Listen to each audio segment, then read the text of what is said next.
शिर्डीतील दुहेरी हत्याकांडानंतर शिर्डीतील गुन्हेगारी प्रवृत्तीचा बिमोड करण्यासाठी पालकमंत्री राधाकृष्ण विखे पाटलांच्या मागणीनंतर जिल्हा पोलीस प्रमुख राकेश ओला यांच्या मार्गदर्शनाखाली पोलीस पथकाने जोरदार मोहीम हाती घेतली आहे।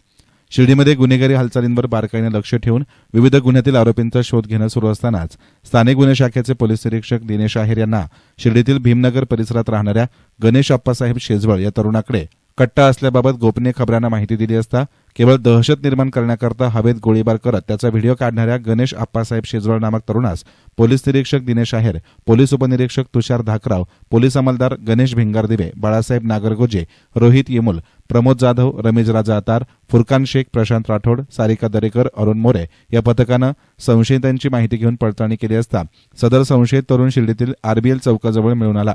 त्यास ताब्यात घेऊन विचारपूस केली असता त्यानं हवेत गोळीबार करत असतानाचा मोबाईलमधील व्हिडिओ दाखवला। सदरचे पिस्टल हे त्याचा चुलत भाऊ अजय रत्नाकर शेजवळ याच्याकडे ठेवले असल्याचं पथकास सांगितलं। पथकानं तात्काळ भीमनगर येथे राहणाऱ्या अजय शेजवळ या तरुणाकडून घरात ठेवलेले अग्निशस्त्र पंचसमक्ष ताब्यात घेतले।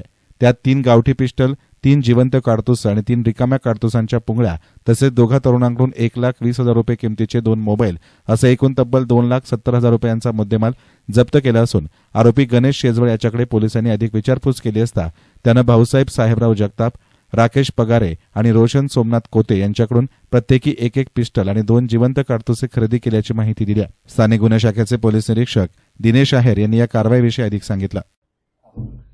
शिर्डी येथील दुहेरी हत्याकांडाच्या संबंधाने जिल्ह्याचे पोलीस अधीक्षक श्री राकेश ओला सर यांनी स्थानिक गुन्हे शाखेला तेथील गुन्हेगारांविषयी माहिती करून कारवाई करण्यासंबंधी सूचना दिलेल्या होत्या।